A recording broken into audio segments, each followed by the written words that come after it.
꼭 알아야 할 어제의 뉴스. 지난 11일 구속된 김관진 전 국방부 장관이 국군사이버사령부의 군무원 추가 채용과 일정 등 모든 과정에 청와대 승인을 받아 처리한 것으로 드러났습니다.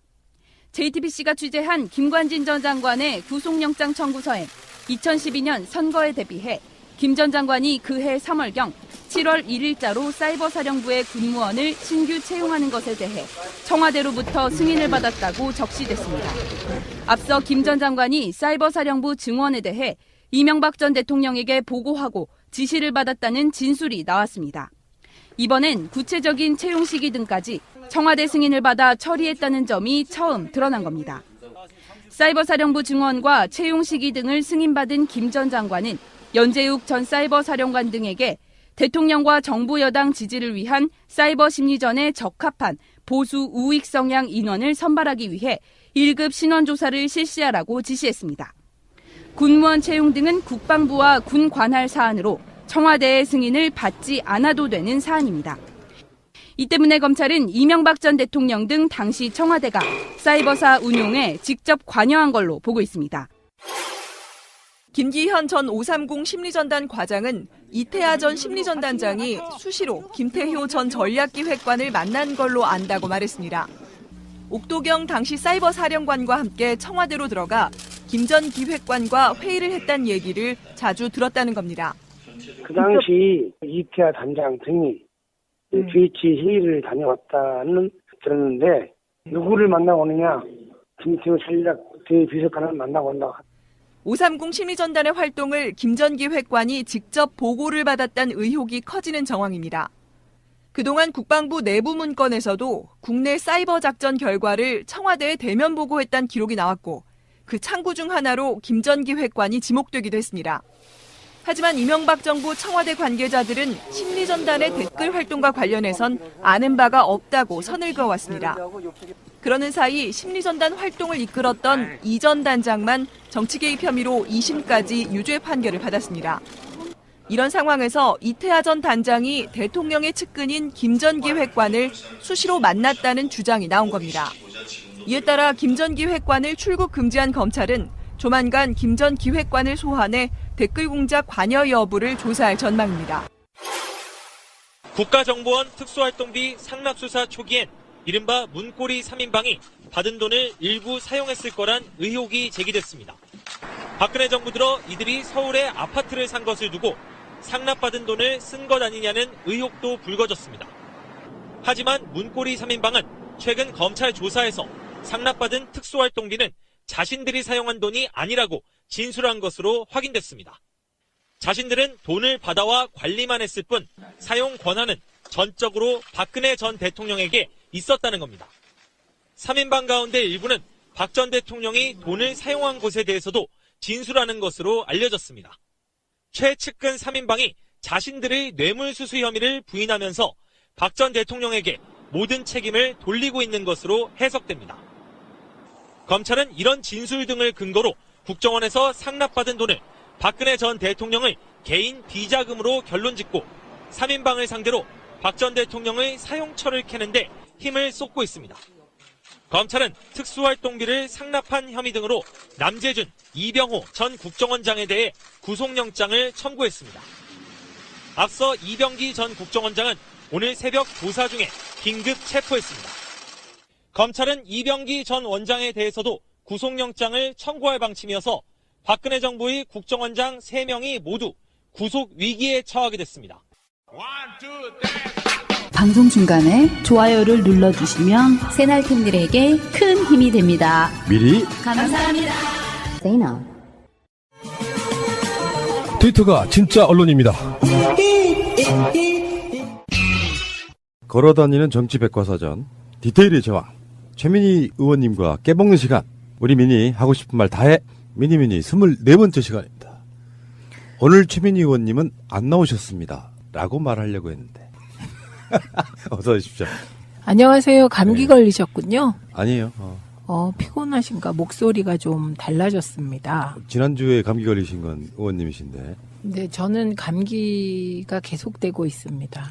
제가 하나 권해드릴게요. 고용량 비타민C 네, 하루에 2개씩 드시면은 아주 좋다고 합니다. 네. 자, 이주영 실장님. 네, 안녕하십니까. 어서 이주영입니다. 오시고요. 네. 보이. 보이를 잘 하셔야지. 감기 걸리게 하면 다 수행실장 책임 아니에요? 아, 그게 아니고 제가 모신다니까. 운전도 같이 하세요. 운전도 직접 하시면 되겠네. 운전은 못합니다. 자료 봐야 되기 때문에. 운전을 원래 잘 못하세요? 아니면은 운전을 제가 83년에 면허를 땄어요. 그런데 밤에 운전 못해요. 밤에 운전하시는 분들께 팁 하나. 그 노란색 들어간 안경 쓰시면 좋아요. 잘 보여요. 아, 노란색 색깔이. 야간에 운전할 때. 네. 아, 네네. 아, 저에겐 아주 좋은 팁입니다. 예. 실장님, 네. 평상시 때 이렇게 돌아다니시는 바로 그 지역구. 지역구는 와부읍, 진건읍, 교안면, 태계원면, 금곡동, 양정동, 지금동, 도농동이 되겠습니다.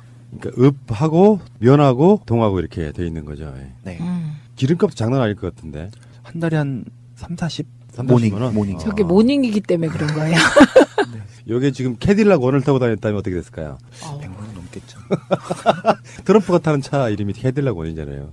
저기 혹시 새날 달력 이야기 들어보셨어요? 네, 저는 게시판에서 봤습니다. 출연하셨던 분들 그리고 애청자들 신청하신 분만 해안해서 사진을 다시 보내요. 그래요? 당연히 신청하는 거 아닌가요? 네, 특정에 해가지고 새로운 시도입니다. 그러니까 방송이라는 게 수십만이 들으면 뭐해? 누가 듣는지를 잘 몰라요. 구체적인 사람의 얼굴을 보고 이런 분들이 듣고 있구나라는 그 실감을 하기 위해서. 그럼 몇십만의 얼굴이 들어가요? 신청하신 분들의 한해 선착순이죠. 저는 선착순. 몇십만이 신청할 것 같은데. 최민희 의원님 사진도 제가 골라놨어요. 제일 예쁜 걸로. 그래요? 무조건 들어가고. 네, 고맙습니다. 이주영 실장은요? 전 신청하겠습니다. 신청하십시오. 개인적으로. 지켜볼 거예요. 네.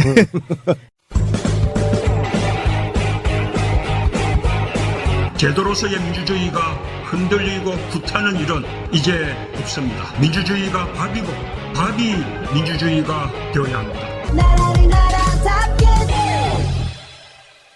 그 요즘요, 박정희 동상 건립 관련하여 막 보수 진보 이렇게 몰고 가잖아요.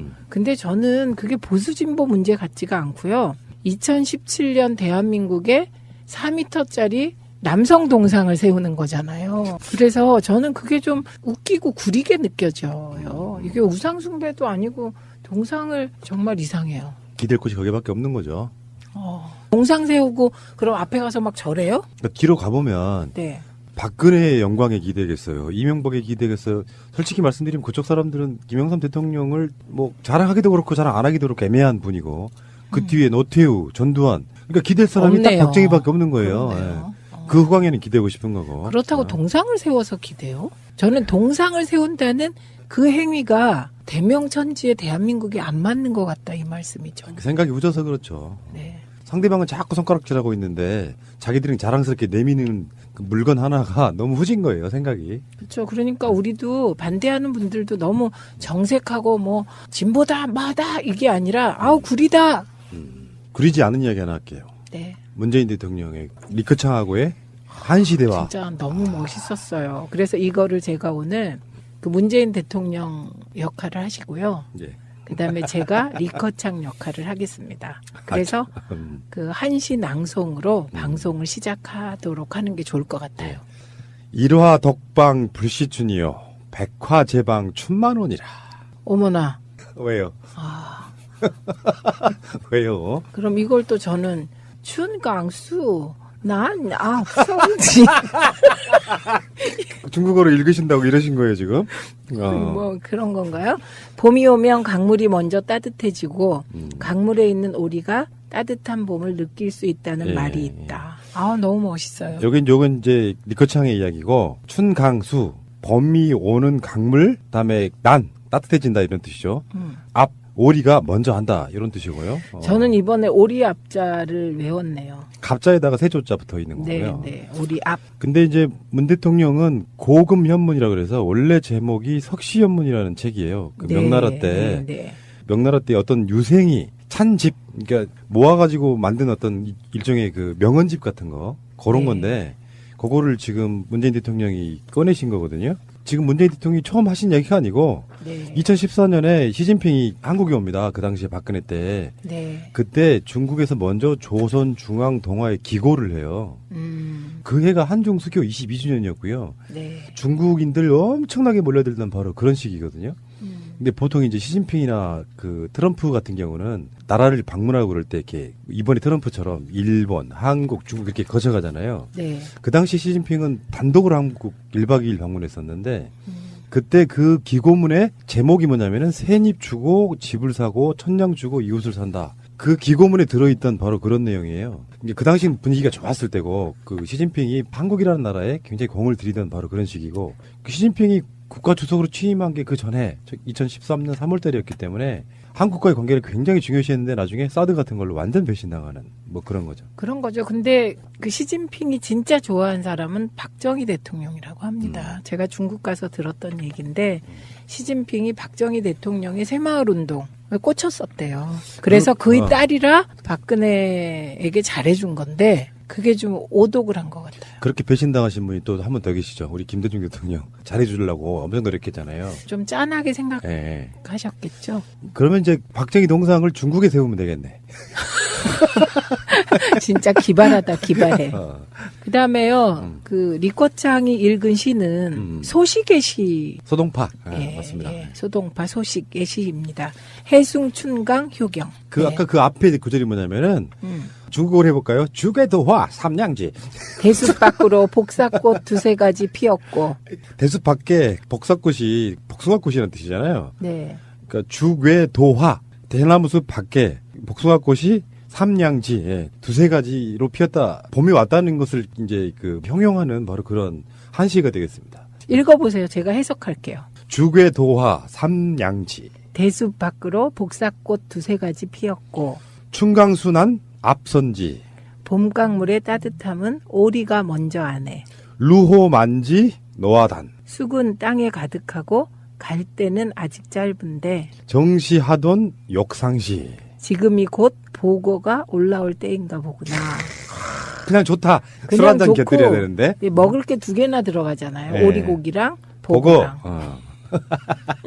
이 마지막 끄트머리 부분에 욕상시가 갑자기 십상시가 생각이. 아이고 알겠습니다. 잠시 후에 다시 오겠습니다.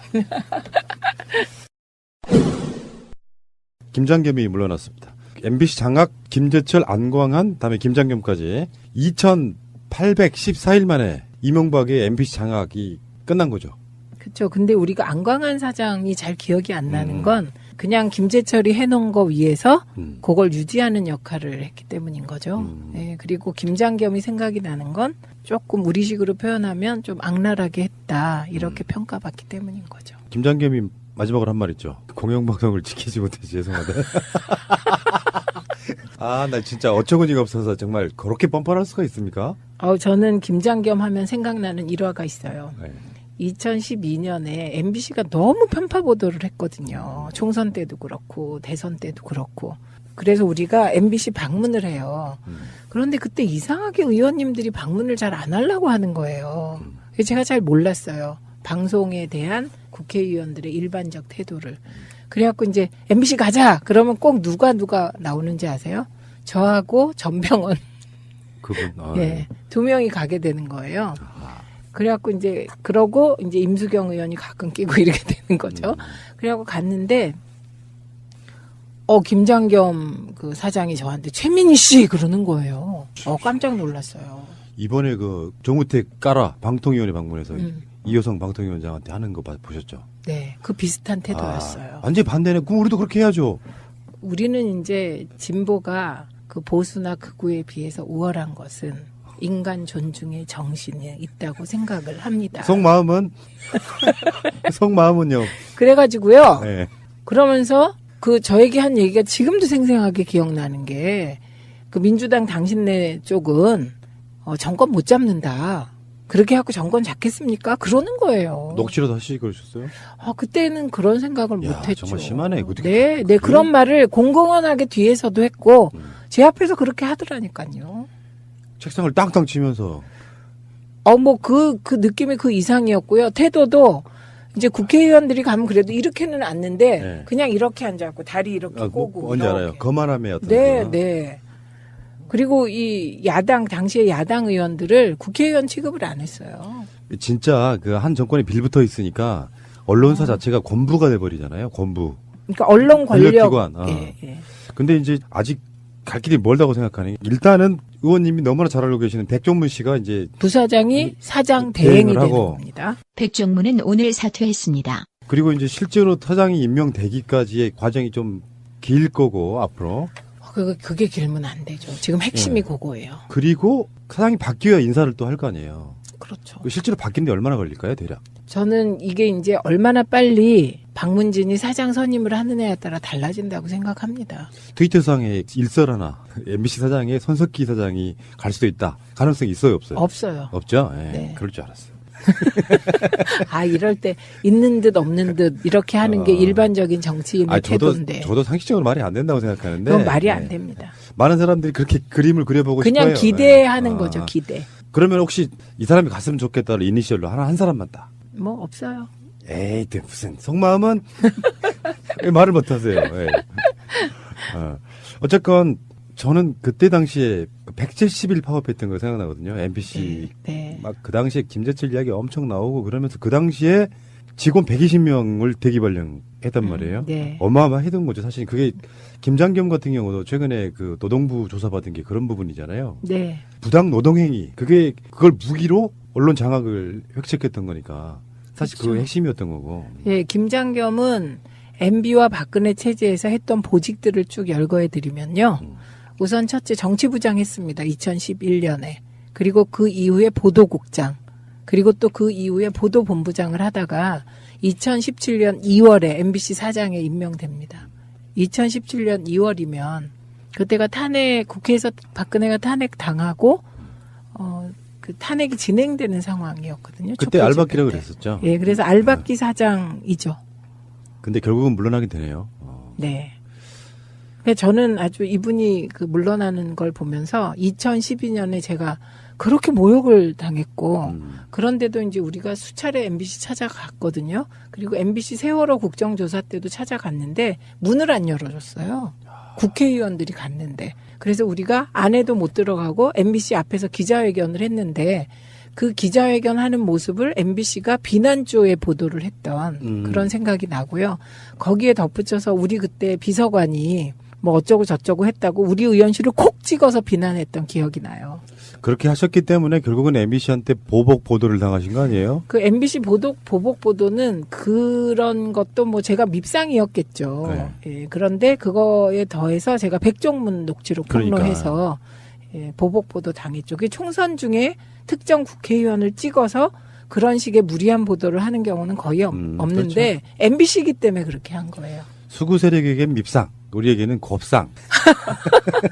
그런데 진짜 그 보도를 아무 언론사에서도 안 받았다는 거죠. 그러니까요. 왜냐하면 그 해당 보도 내용이 이미 오래전에 지역신문에 조그맣게 났던 보도예요. 그러니까 지금 MBC 문제가 의원님한테는 굉장히 그 민감한 부분이라 속마음을 전혀 안 하고 지금 굉장히 드라이하게 말씀하세요. 말씀해 주시면 좋겠는데. 재미없어요. 아니 그런데 이제 재밌는 얘기 또 하나 해드릴까요? 그 김장겸이 계속 MBC 파업을 현 정권이 시켰다 이렇게 얘기를 해요. 그게 말도 안 되는 건 다 아실 테고. 그런데 오늘 보도를 보니까 이번 MBC 파업은 문재인 정부 국정기획위원회가 시킨 일이다 뭐 이런 말을 했더라고요. 그러면 최민인데?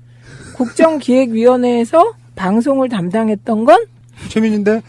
그러니까요. 제가 그거를 딱 보면서 예. 야, 이 사람은 진짜 나하고 무슨 수대결 하자는 건가 이런 생각을 했는데 터무니없는 말입니다. 그 사람이 그런 생각을 하기 때문에 오늘날 불명예스럽게 쫓겨나는 이 상황에 봉착했다. 이 말씀을 그러니까요. 드리고 싶습니다. 다 인과응보고요. 다 네. 업보 이런 거고. 올해 2017년 시사인 여론조사에서요. MBC가 가장 불신하는 언론 매체 1위, 2위가 조선일보인데 조선일보보다 앞선 순위였고요. 2009년 8년 전에 시사인의 같은 조사에서는 신뢰하는 언론 매체 1위 이거군요. 이게 2814일 만에 언론이 어떻게 바뀔 수 있는지를 적나라하게 보여주는 바로 그런 사안이 아닌가 싶은 생각이 들고요. 그러면 지금 이제 MBC는 사실상 해결 단계로 들어가는 거고. 그렇죠. 그런데 네. 그냥 넘어가면 안 되고요. 예. 그 김장겸이 어떤 일을 저질렀나를 새날에서는 한번 우리가 꼼꼼하게 짚고 넘어가야 될 것 알겠습니다. 같아요. 그래서 이 김장겸이 한 게 여러 가지가 있는데요. 우선 2011년 2월에서 2013년 5월까지 김장겸이 정치부장을 했습니다. 예, 요때 했던 그 방송을 망친 사례를 보면 첫째가 당시 2011년이니까 이제 인사검증 할 일이 많았거든요. 그런데 인사검증 보도를 누락시키거나 실종시켰다. 이런 논란입니다. 그래서 2011년 5월 23일에서 26일까지 4개 부처 이명박 정부 장관 후보자의 인사청문회가 있었습니다. 근데 관련 보도를 다 누락시켰습니다. 그리고 당시에 이제 박성호 문화방송 기자회장이 문철호 보도국장을 찾아가서 인사검증 보도가 실종된 이유가 무엇이냐 이렇게 항의했는데요. 그때 보도국장 답변이 정치부장이 문제될 만한 이슈가 없다고 해서 발제도 하지 않았다. 이렇게 답했다고 합니다. 그때 정치부장이 누구였을까요? 김장겸입니다. 그리고 이명박 대통령 내곡동 4조 의혹 보도 관련해서도 논란이 있었습니다. 이게 이명박 대통령 내곡동 4조 의혹은 굉장히 큰 사건이잖아요. 그렇죠. 예, 이게 그래서 당시에 이명박 대통령이 부동산 실명제법 위반, 편법 증여 의혹 등 뭐 이런 일이 있었습니다. 이걸 보도한 게 시사인하고 시사저널이었어요. 그런데 이런 특종이 나오면 방송사 공영방송이 심층 보도를 해야 되잖아요. 그런데 MBC는 그 다음날 청와대가 곧바로 해명 브리핑을 했거든요. 그랬더니 10월 10일 이걸 보도하는데요. 의혹 제기 부분은 다 빼고 대통령이 내곡동에 사절을 짓기로 했다고 동정 소식처럼 보도했습니다. 에라이. 그리고 그 다음날 대통령 비서실장이 국정감사에서 사저 의혹에 대한 여야 공방이 예상된다. 뭐 요렇게 이제 그런 얘기가 나와서 발제를 했더니 김장경 정치부장이 보도할 필요 없다. 나는 청와대 해명이 이해가 간다고 답했다고 합니다. 굉장히 생각이 심플하신 분이구나. 네. 내가 이해가 가면 보도 안 해도 돼. 네, 그다음에 2012년 총리실 민간인 불법 사찰 보도 누락 논란이 또 있습니다. 우리가 까먹었는데요. 2012년엔 총리실이 민간인을 불법 사찰했는데 거기에 박근혜도 들어있었다. 예. 예, 그래서 박근혜도 정치 사찰을 당했다. 막 이런 얘기가 있지 않았습니까? 지금 생각해 보면 이명박 대통령 시절에 박근혜가 정치 사찰을 당했다는 건 저는 의혹을 제기하자면 일종의 대통령 만들기 공작의 일환이었던 것 같습니다. 지금 돌아보니까. 근데 그거 잠깐 상기시켜드리면 2012년 3월에 장진수 주무관이 사찰 관련자들을 청와대가 직접 관리했고 이 사실이 이명박 대통령에게도 보고가 됐다 이렇게 폭로했잖아요. 그런데 MBC 뉴스 데스크는 지상파 방송 3사 메인 뉴스 가운데 유일하게 이명박 대통령과 관련한 의혹을 언급하지 않은 방송입니다. 언론을 참 편하게 하신다. 그렇죠. 그리고 이 민간인 사찰 파문 드디어 이제 블랙리스트 연예인 그때 이제 이미 진행 중이었는데요. 이때도 김재동, 김미화 씨 등 사찰 정황까지 당시에 다 나왔는데 뉴스데스크는 전혀 보도하지 않았습니다. 새가 날아든다는 여러분들의 하트를 먹고 삽니다. 잊지 않으셨죠? 에피소드 제목을 누르고 플레이가 되면 오른쪽 위에 하트를 꼭 눌러주세요. 오늘도 감사합니다. 더 많은 분들이 들을 수 있도록 하트 꼭 눌러주세요. 그다음에 2012년 4월 11일 총선 편파보도 논란이 있습니다. 이때 김용민 막말 논란 기억나시죠? 네. 이거를 뉴스데스크가 5일 연속 보도합니다. 에이, 네. 그리고요, 문대성 새누리당 후보가 그때 논문 표절 논란이 불거졌거든요. 이게 표절 논란이 불거진 후 열흘이 지나도록 언급하지 않았습니다. 그리고요, 박근혜 그때 당시 대책위원장은 웃고 악수하고 손 흔들고 지지자로부터 꽃을 받는 긍정적인 장면이 막 부각되고요. 한명숙 민주당 대표는 어떤 장면을 내보낼게요? 혼자 걸어가는 장면. 악수를 하다 말고 빠져나가는 모습. 이걸 렌지컷이라고 하거든요. 예. 그런 것만 보도했습니다. 진짜 나쁘죠? 이때가 파업이 진행되고 있었고요. 언론은 어떤 의도를 가지면요 얼마든지 왜곡시킬 수 있어요. 네. 상황들을. 그리고 2012년 18대 대선 편파보도 논란 이건 뭐 잘 아시겠지만 심지어요 박근혜나 뭐 이 박근혜 후보가 이제 이렇게 있는데 뭐 이렇게 공간이 남잖아요. 그럼 그 공간은 없애라고 했고요. 그러니까 늘 박근혜 후보는 꽉 사람들에 둘러싸인 그런 멋진 모습이 예, 잡힌 것이죠. 그리고 가장 중요한 거 12월 6일 안철수 후보가 문재인 후보를 공식 지지했거든요. 이 리포트를 하는데 모든 방송사는 탑으로 배치했습니다. 그만큼 큰 사건인데 MBC는 이게 뭐 7번째 꼭지까지 한파 소식을 계속 전하다가 중거 중요하죠. 8번째 관련 리포트로 내보냈습니다. 그리고 안철수의 박사학위 논문 표절 이런 거 있잖아요. 이거는 뉴스데스크가 단독 보도했는데요. 이거는 나중에 심의 제재를 받기도 했습니다. 너무 많아요. 이분이 보도국장 시절에는 제목만이라도 불러드려야 돼요. 제가. 예. 국정원 대선 개입 댓글 사건 보도 이거 축소하거나 뭐 이상하게 보도했고요. 그다음에 보도국장실에 취재간 MBC 출입 기자가 있었어요. 미디어오늘. 이 사람을 무단 침입으로 형사 고소한 사건이 있었습니다. 그 팟캐스트는 많이 들었어요. 그죠. 그런데 그 사람, 그 기자가 국장실에 머문 시간이 총 73초였다고 합니다. 그 다음에요, 기자 등급을 분류한 MBC판 블랙리스트를 작성하라고 했고, 예, 이거에 관여한 논란이 있습니다. 그 다음에 세월호 유가족을 깡패라고 얘기한 폄하 논란이 있고요. 너무 많은데요.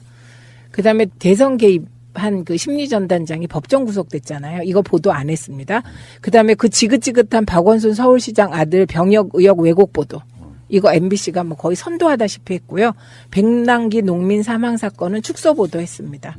그다음에 2017년 2월에 사장이 돼서 11월까지 지금 한 8개월 사장 했잖아요. 처음에 한 게 뭐냐? 첫 인사가 기자 PD 7명을 비제작 부서로 발령낸 겁니다. 근데 이런 게 있더라고요. 이제 이야기 다 하신 김에. 네. 김재철은 이제 자기 실드로 무슨 얘기를 했냐면은 그래서 내가 스스로 물러난 사람 아니냐. 나는 뭐 언론 장악할 생각도 없었고 할 수도 없었다 이렇게 얘기하잖아요. 네. 근데 그 김재철은 결국에는 퇴직금 다 먹으려고. 근데 김장겸은 지금 퇴직금 못하죠. 네, 못하는 상황. 근데 네. 한 3억 5천쯤 된대요. 네, MBC 사장의 퇴직금이 세죠. 그리고 그 3억 5천은 공식적인 걸 테고요. 그리고 플러스 박문진 이사회가 의결하면 좀 더 뭐 보너스 알파 비슷하게 챙겨주기도 해요. 그래서 그게 적어도 4억 이상 되는 액수다. 이렇게 보는데 김장겸은 뭐 검찰 수사 받고 그 결과에 따라 다르겠지만 검찰 수사 결과 만약에 뭐 실형을 선고받게 되면 뭐 안 되겠지만 그렇지 않은 경우는 이게 이제 그 4억과 다른 걸 바꾸려고 하겠죠. 김장겸은 잘리는 게 문제가 아니고 이제 검찰 수사받아야죠. 네, 그 방송법 위반으로도 고발된 게 있지만 이미 내부 구성원들에 의해서 지난번에 노동부가 특별 근로감찰관을 MBC에 파견했고요. 그 조사 결과를 가지고 김장겸을 검찰에 기소 의견으로 고발한 상태입니다. 예, 알겠습니다. 오늘 할 얘기가 너무 많아서 스피디하게 진행하겠습니다. 지금 이병기 전 국정원장이 검찰 조사 중에 긴급 체포가 됐어요. 근데 이분만 왜 긴급 체포됐을까 제가 생각해요. 여쭤보려고 했는데 먼저 말씀하시네요. 네, 그런데 그 이분은 제가 추측이에요. 이건 100%. 5천만 원에서 1억으로 늘리잖아요. 올리신 분? 상납금을. 근데 그 올리는 과정이 이제 관행적으로 5천만 원씩 주던 거를 박근혜가 1억으로 올려라 그랬으면 문제가 안 됐을 것 같아요. 근데 셀프로? 오히려 저는 이분이 혹시 5천만 원인데 그거 갖고 되겠습니까? 좀 올리셔야죠. 그러고 1억으로 올리지 않았을까? 요거는 이제 일단 그 흐름을 좀 알려드려야 될 필요가 있는 게 먼저 남재준 들어갔고요. 네. 남재준은 좀 셌어요. 남재준의 발언은 국정원이 지금 탄압받고 있다 이런 느낌이었다고. 국정원은 자유민주주의의 마지막 보루다 이러면서 강력하게 반발하는 그런 느낌이었고요. 다음에 이병호가 들어갔어요. 남재준 다음에 원래는 이병기 국정원장이거든요. 순서가 좀 바뀌었죠. 들어간 순서는. 네. 이병호는 조금 더 객관적으로 안보 중세가 이 중에서 국정원 강화가 어느 때보다 절실한 때다 이렇게 이야기하는 정도였고요. 네. 이병기는 들어가면서부터 죄송하다, 송구스럽게 생각한다 이렇게 얘기를 했는데 가장 협조적으로 나오신 분이라고 보는데 이병기가 긴급 체포되면서 바로 구속영장 치겠죠. 이틀 안에 이제 해야 될 거고. 그렇게 해서 1억으로 올리는 과정이 주도적이었을 거다. 제 추측이고요. 그런데 더한 것은 그렇게 1억으로 올린 이분이 국정원장 하다가 청와대 비서실장으로 영전합니다. 그러니까요. 예, 그러니까 그게 뇌물성이 있는 거죠. 그러니까 이게 국가 돈으로 뇌물성 행위를 했다고 볼 수 있는 거죠. 이름하여 매관매직. 그렇게도 말할 수 있는 네. 거죠. 네. 예, 그래서 저는 이제 제가 19대 때 국회를 하면 그 국회 할 때 운영위원을 했거든요. 그때 김기춘 비서실장을 상대해 봤고 그다음에 이병기 비서실장까지 상대해 봤어요. 그런데 이병기 비서실장에 대해서 처음엔 제가 호의를 갖게 된 이유가 김근태 선배가 한창 공산주의자로 막 매도될 때 이병기가 김근태는 공산주의자가 아니다, 민주주의자다 이런 증언을 한 적이 있어요. 예, 그래서 제가 괜찮게 봤는데 이번에 막 5천만 원을 1억으로 올리고 이것도 석연치 않고 또 그렇게 1억으로 올린 국정원장이 비서실장으로 가고 이러니까 선한 얼굴 뒤에 더 의문스러운 무엇이 있나 이런 생각이 들더라고요. 그러면 이제 남재준하고 이병호도 네. 조만간 구속영장 청구되겠군요. 남재준, 이병호도 오늘 구속영장이 청구됐습니다. 근데 지금까지 나온 얘기는 어쨌든 국고 손실, 국정원의 특활비가 박근혜의 쌈짓돈처럼 비자금처럼 쓰인 거잖아요. 그러니까 이랬을 경우 이게 국고 손실에 해당하고 이 국고 손실을 주도하게 되면 5억 이상이면 무기징역까지 때릴 수 있더라고요. 이게 엄청 큰 범죄더라고요. 그러니까 국고 손실은 손실인데 네. 이병기 같은 경우는 일종의 뇌물죄 같은 것들이 적용되는 거라고 봐야겠네요. 그런 것도 검토할 수 있는 상황이다. 뭐 그런 거고요. 그래서 지금 검찰에서 구속영장 청구를 검토하고 있다 이렇게 얘기하는데 국정원장에 대해서 검토하고 있다 이 말은 청구하겠다는 말이죠. 그렇죠. 네. 되게. 네. 때를 보고 있다 이런 뜻이지. 그렇죠. 사실은. 네. 네, 네. 근데 연결해가지고 네. 지금 그 국정원의 특수활동비 상납 사실은 뭐 좀 더 우리 느낌적으로 나오면은 뇌물이죠, 뇌물. 네. 이 의혹이 이제 저번에 또 우리 방송들에서 정치권 자유한국당은 과연 받은 게 없을까 이런 이야기 했는데 최근 보도 보니까 아마 이건 제가 봤을 때는 검찰 발로 나오는 이야기 같아요. 그러니까 일종의 빨대들이 네. 이야기해주는 그런 이야기 같은데 현재 국회의원 당연히 다 제가 보기에는 자유한국당 예전 새누리당 소속의 의원들이겠죠. 그게요, 야당도, 당시 야당도 네. 있다고 해요. 그러니까 이게 국정원으로부터 돈을 받을 수 있는 정보위원들이 누굴까? 이렇게 생각하셔야 되거든요. 이게 5명이라고 지금 지명됐잖아요. 5명이다. 그러니까 검색을 해보면 그 당시에 19대 국회에 정보위원장, 네. 여야 간사, 그 중에서 특히 당시 여당 간사, 한 사람 누군지 알아요. 왜냐하면 그분이 찾아냈어요, 네티즌들이. 그럴 것도 없이 네. 우리가 맨날 방송을 했던 게 이 사람 이야기예요. 이 사람은 네, 국정원 네. 출신인데다가 네. 국정원 쉴드만 쳤어요. 실드 맞췄던 사람이고 네. 국정원 출신들이 그렇게 많지가 않잖아요. 네. 지금 네. 민주당에도 한 분 계시지만 국정원 실드 치시는 분이 아니잖아요. 네. 국정원 직원들 니들 다 죽는다 이런 거잖아 지금. 그분 다 아시겠지만 우리는 실명 이야기 안 할래요. 네, 일단은 네. 뭐 그런 사람들이 지금 나오고 있는 거 봐서는 떡값이라고 하는데 그것도 뇌물이잖아요 알고 보면. 그렇죠. 일종의 뇌물인데 검찰이 뒤에 붙이기를 액수가 그리 크지 않아서 액수가 뭐 이 어쩌고 사람들이 나오는데 지금 그 얘기는요. 우리가 다 좀 지금 둔해진 거죠. 네. 그러니까 막 이 정말 많은 액수들이 막 왔다 갔다 하니까 회당 수백만 원씩 이게 적어요. 우리는 엄청 크죠. 한 달 월급이죠. 그러니까 식사라도 고가의 식사를 대접받으면은 국회의원이 그 기관을 쉽게 대할 수 없는 건데 당연하죠. 현찰을 받았다고 하는 건 뇌물이라는 게 그런 거잖아요. 상대방이 주는 거를 받아서 돌려주는 상황은 나 니들 이야기 들어줄 수 없어인 거고 그냥 그대로 받으면 보호해 줄게 이거잖아요. 그렇죠. 네. 그렇게 봐야 되고 그다음에 이 수백만 원의 돈을 국정원에서 받는 거는 보통 국회의원들에게도 보통 일이 아닙니다. 네. 굉장히 겁나는 일이에요. 가슴 떨리는, 무서워서. 국정원한테 받는 거잖아요. 그럼 그게 받는 순간 대댕길 수 있다는 가능성이 늘 있잖아요. 뭐 비밀 유지가 될 거라고 봤나요? 그러니까 국정원에서 돈을 받는 순간 꼬리 잡히는 겁니다. 이제 약점 잡히는 거거든요. 그걸 알면서 받을 만한 사람들이 누구냐. 그러니까 아무리 국정원이라고 해도 주는 사람 입장에서는 출처, 영처 이런 게 기록이 되기 때문에 언젠가 들통날 거라는 생각을 안 해봤을까 싶은 생각 들어요. 그렇죠. 곧 나오겠네요, 이제. 나와야죠. 그게 검찰에 의해서 조사받고 처벌받는 건 별개고 일단 돈 받은 사람 나와야죠. 네. 나오고 그건 여야 상관없이 그럼요. 다 책임지셔야 된다고 생각합니다. 근데 어떤 보도 보니까 국정원이 이름을 바꾼대요. 뭐 대국민 사과도 한다 그러고. 우리들도 이제 뭐 예전에 중앙정보부, 안기부, 국정원 뭐 이렇게 흘러봤지 않습니까? 네, 네. 이름 바꾼다고 사실 되는 문제는 아닌데 환골탈태를 하거나 논란이 있을 수 있지만 국정원에게 국내 수집, 정치 개입 사실은 굉장히 중요한 고리잖아요. 네. 북한에 대한 또는 뭐 산업 파이 뭐 이런 거에 대한 활동을 하는 게 아니고 법을 정말로 디테일하게 전에 그 무슨 이야기를 했었냐면은 국정원 직원이 불법 행위를 하는 거에 대한 처벌이 굉장히 지금까지 약했다라고 그러더라고요. 그 국정원이라는 특수성 때문에 그런 건데 그래서 그 나온 해법 중에 하나가 그런 거잖아요. 국정원이 형사재판에 연루가 되면 굉장히 세게 다스리는 뭐 이런 법을 네. 발의를 해가지고라도 외부적으로도 해야 되고 국정원의 특수활동비 같은 것들에 대해서 대국민 공개는 못하더라도 확실하게 공개할 수 있게 사후에 국회에서 볼 수 있게 하면 되고요. 근데 이제 국회에서 보게 하면 그건 뭐 언론에 누출된다고 봐야 되거든요. 예, 그런데 국회 사후에 공개하는 건 전 꼭 필요하다고 생각합니다. 만약에 사후 공개를 했다면 이런 식으로 청와대에 비자금을 상납하는 일은 있을 수가 없는 거죠.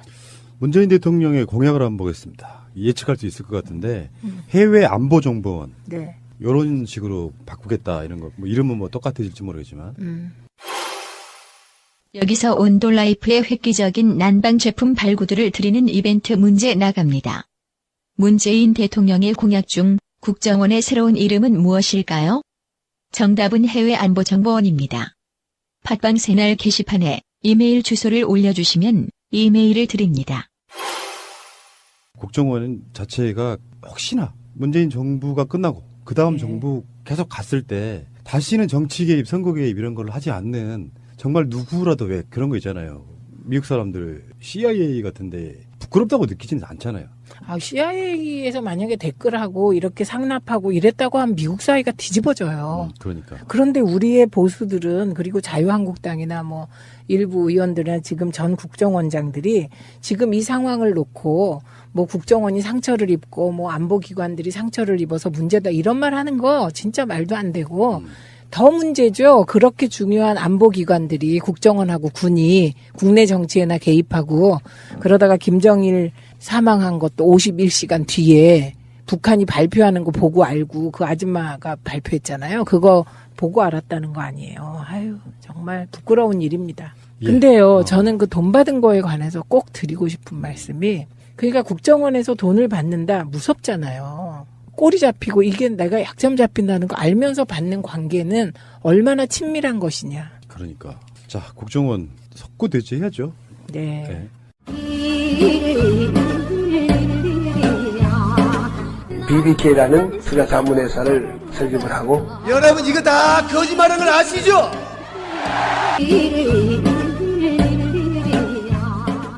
자, 최순실 씨의 이화여대 입시 학사과정 부정한 특혜 이 혐의에 대한 재판에 2심 선고가 나왔는데요. 징역 3년 이 건만이에요. 그러니까 지금까지 뭐 국정농단에 관련된 것들 말고 이화여대 입학 비리죠 한마디로 말하면. 네. 징역 3년 나왔고요. 그 어제 이제 최종 출석에서 한 말이 뭐 이런 거 있었어요. 대통령 뒤에서 일한 걸 약점 잡아서 억장 무너진다 이렇게 말하니까 네티즌들 한 말이 이거더라고요. 대통령 뒤에서 일하는 게 잘못이다. 그게 비선실세라고 하는 건데.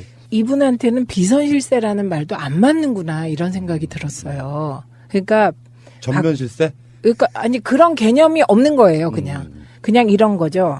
우리가 사극 영화에서 보면 그 비운의 왕녀나 비운의 왕비 옆에 상궁이 따라다니잖아요. 그런데 그 대화를 하는 걸 보면 모든 걸 내 거라고 생각하고 우리 공주님 거라고 생각하니까 거기에는 다른 객관적인 잣대가 들어갈 여지가 없는 거잖아요. 이 사람이 그런 거예요. 재판부가 최순실에게 한 말이 있습니다. 부모로서 자녀에게 원칙과 규칙 대신 강자의 논리와 승자의 수사부터 먼저 배우겠다. 스승으로서 제자들에게는 공평과 정의를 말하면서 스스로는 부정과 편법을 쉽게 용인했다. 뭐 이런 식으로 엄하게 훈계를 했군요. 네, 훈계할 일이고요. 저는 여기도 이상한 게 있어요. 이화여대 교수들의 태도를 보면 이런 입시 비리에 아주 익숙한 태도들이에요. 한두 번 한 솜씨가 아니다? 느낌이. 예, 이게 정유라 한 명일까. 그 학교를 나온 선배로서 네. 굉장히 걱정하시는군요. 그 학교뿐만 아니고 이게 소위 좋은 대학, 인류대학이라는 곳이 과연 입시 비리로부터 자유로운가. 정유라 맞습니다. 사태를 예. 보면서 특히 사학 같은 경우는 좀 되죠. 심각할 수 있다는 이야기 많이 들었거든요. 그렇죠. 근데 이게 이제 그 국립대학이나 공립 같은 경우는 나름 시스템이 있어요. 그런데 사학은 교수들 자체가 생각이 다른 느낌? 네. 이런 게 있더라고요.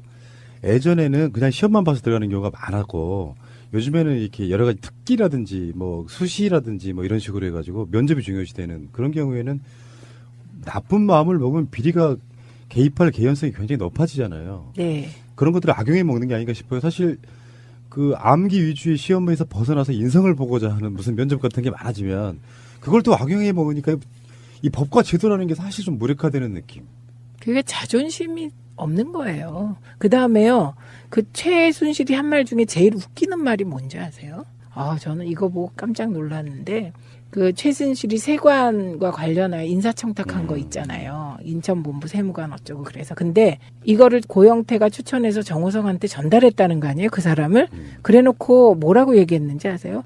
박 전 대통령이 인사 최종 결정권자인지는 몰랐으며 김 씨의 이력서가 박 전 대통령에게 전달됐는지도 모른다고 답했다. 우리나라의 모든 공적인 자리는 사실 대통령의 입김이 들어간다고 봐야죠. 가능합니까? 불이라고 생각하면. 공무원의 최종 인사권자는 대통령입니다.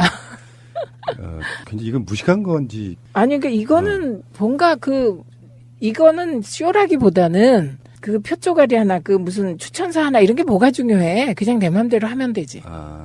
그런 것도 있을 거고 어쩌면 그렇게 생각이 들어요. 일부러 좀 약간 모자란 척도 난 몰랐어 이런 느낌 있잖아요. 아줌마 같이. 사실은 다 알고 있었으니까 그렇죠. 박근혜 한마디면 우리나라의 모든 게 다 이루어진다는 걸 알고 있어서 행한 짓들이면서 이렇게 이야기하는 거잖아요. 이거 다 말이 안 되는 게요. 그 최 씨가 고 씨한테 3천만 원 빌려주고 막 이러잖아요. 최 씨가 고 씨한테. 예, 근데 최고! 그런데 이 최 씨가요, 한 말도 이것도 웃겨요. 고 씨가 신용 불량이라고 해서 돈을 줬고 아는 형한테 얹혀 산다고 해서 각서 써서 담보로 3천만 원 빌려줬는데 아직도 안 갖고 있다. 고 씨가 신용 불량이라고 해서 돈을 줬고 왜 주냐고. 아는 형한테 엎혀 산다고 해서 각서 쓰고 담보로 3천만 원 빌려줬다. 그러면 나올 수 있는 질문이 무슨 관계이길래? 그렇죠. 그렇게 되는 거죠. 그럼 또 박 전 대통령과의 관계를 폭로하겠다고 고영태가 협박했다는 거잖아요. 그런데 왜 1억 공갈 미수라고 하면서 고 씨를 고소하지 않았냐 그랬더니 답은 안 하고 엉뚱하게 억장이 무너진다 이러면서 울분을 토한 거죠. 원래 좀 가까운 사이에 배신당하면 좀 그런 거예요. 예. 네. 알겠습니다. 1부를 마치고 잠시 후에 2부에서 오겠습니다. 최민희 에피소드는 2부에서 이어집니다. 최민희 방송은 다음 에피에서 이어집니다. 완전한 대한민국 문재인과 손잡고 다시 하는 우리 대한민국 끊지 마세요. 끊지 마세요. 네버엔딩 스토리. 자, 아무 생각 없이 듣는 방송 시작하도록 하겠습니다. 자, 오늘 좀 순서가 바뀌었죠? 원래는 아무 생각 없이 듣는 방송 네버엔딩 스토리 해야 되는데 앞뒤가 좀 바뀌었어요. 왜냐면 오늘 새로운 손님이 한 명 더 오니까 저도 정신이 없습니다, 지금. 지금 이 웃음소리 보세요, 지금. 정신이 없죠? 자, 우리 먼저 우리 고정 멤버부터 한번 쫙 소개해드리고 오늘 특별 초대 손님 한 명 소개해드리도록 하겠습니다. 저와 함께 네버엔딩 스토리를 함께 해주시는 우리 세 분이죠. 일명 김마약 트리오. 저는 진행을 맡은 김일희고요. 마차님. 안녕하세요, 마차입니다. 네, 우리 야수님. 안녕하세요, 야수입니다. 네, 자, 그리고 우리 약초님. 안녕하세요, 약초입니다. 네, 저만 정신없는 게 아니라 다른 분들도 지금 정신이 없죠? 평상시랑 좀 다른 행동들을 많이 하고 계시는데, 바로 이분 때문입니다. 우리 개그계에, 살아있는 대박이, 우리 김대범 씨 자리해주셨습니다. 와. 깔라깔라! 끝까지 한번 가보자. 네, 안녕하세요. KBS 19기 수석 출신 개그맨. 진짜 수석이에요? 수석으로 합격했습니다. 저희 동기가 유세윤 씨, 장동민 씨, 안영미 씨, 안상태 씨, 황현희 씨 쟁쟁한데 다 제 앞에서는 네, 다 찌끄레기 드리고요. 첫 끝발이 끝발이라도. 점잖은 분도 이런 말씀을 하시네요. 이렇게 본격적으로 바뀌어. 공격해도 되나요? 공격해도 돼. 처음 봤는데 지금. 근데 너를 보면은 건들고 싶어. 본격적으로 사람들이 바뀌어요. 외모만 보고도 공격할 게 지금 막 덕지덕지 붙어있는 분들인데 초반부터 세게 들어오시네요. 왜냐면 김대범 씨가 약간 살아있는 좀비 마약입니다. 물어 뜯고 싶어져요. 분 만나기만 하면은 바로 따끈따끈한 검색어 바로 쓰지 않습니까? 이렇게 바로. 형이 오늘 MC 자리에 앉더니 비유법, 은유법 너무 쓴다. 그것도 너무 이게 여기서 스트레스 풀어야 돼. 맞지가 않은 비유법이야. 썰빵에서 많이 서러움 받고 살잖아. 우리 푸른 나무님이 나를 인정해줘요. 네. 그래서 오늘 내가 가베가 새로운 게 또. 근데 그 소감을 좀 말씀드려도 될까요? 네. 이렇게 푸른 나무, 약초님, 이렇게 야수님 대표님, 네, 이렇게 소개를 드리니까, 여기 무슨, 자연인이다, 이런 거 보는 것 같아요. 아니, 무슨, 닉네임들이. 정말 경건하고, 그러네. 불국산 올라온 것 같아요. 그러니까 자연 친화적인, 네. 그런 캐릭터들이 많아요. 그러니까 저의 이 저급한 이런 음란한 개그들이 차단 봉쇄가 되는 것 같아요. 아니, 오늘 해도 돼. 그냥 쏟아 부어도 됩니까? 쏟아 부어도 괜찮아요. 네, 알겠습니다. 우리 팬들이 굉장히 지식인들이 많다라는 걸 생각하면서 정치에 관심 많은 분들도 계시지만 우리 방송 이제 오늘만큼은 네버엔딩 스토리 때만큼은 좀 휴식 시간을 주자. 이런 거예요. 이 품이 있는 분들이 저 같은 저급한 사람들의 또 얘기를 들으면서 그러니까 휴식 시간을 가져야 돼요. 이런 놈도 있구나. 그럼 우리 김대범 씨가 하고 계신 그 저급한 방송 대표적인 팟캐스트가 뭔가요? 감사합니다. 기회를 준 거예요. 네, 썰빵 여러분들 썰빵. 팟캐스트, 그 뭐 팟빵 같은데 들어가셔가지고요. 썰빵 검색하시면 굉장히 저급하면서 빵빵 터지는 방송 보실 수가 있습니다. 들으실 수 있습니다. 저게 바로 우리 김대범 씨가 우리 새날을 나오고 싶어했던 결정적인 이유입니다. 네. 제가 개인적으로 팟캐스트 굉장히 많이 듣고 네. 이렇게 개그 프로그램도 많이 듣거든요. 감사합니다. 근데 그 중에서 상위 3번째 안에 들어간다고 봐요. 시사 정치 아닌 다른 개그 중심으로 하는 것들 중에 진짜 깔끔하고 재밌어요. 진짜요? 네. 근데 왜 종합 순위는 100이 밖에 있는 거죠, 저희는? 그거는 그쪽 사정이고. 근데 깔끔하다는 또 평가는 처음 듣는데 그렇게 저급하게 방송을 했는데 내용은 지저분한데 그러니까 그 전체 구성을 깔끔하게 지저분한 내용도 깔끔하게 딱 마무리를 하더라고요. 그 깔끔하게 정리하는 애가 오늘 안 나왔어요.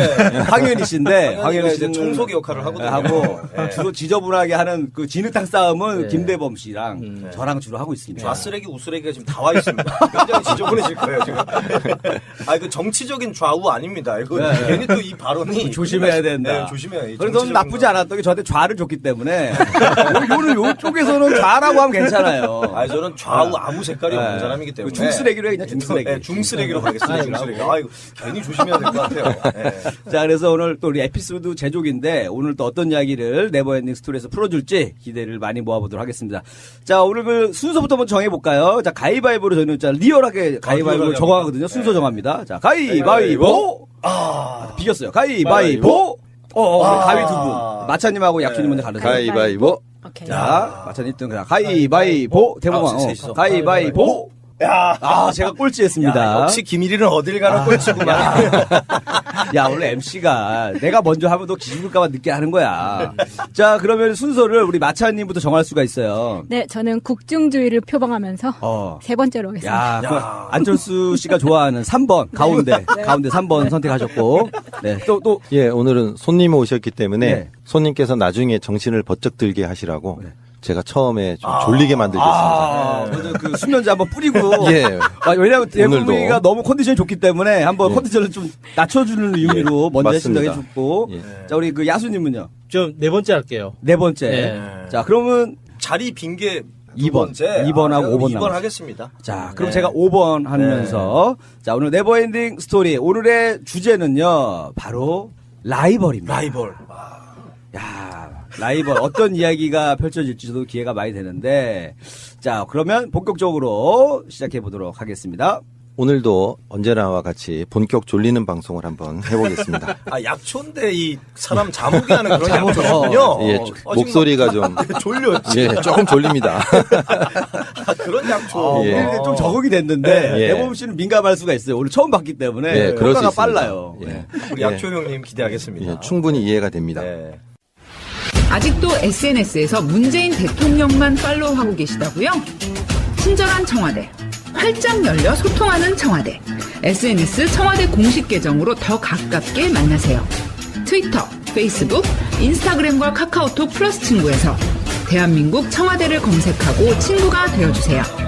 문재인 대통령과 청와대의 일정과 정책, 생생한 현장 사진들과 청와대 사람들의 뒷이야기까지 가장 빨리 만나볼 수 있습니다. 참!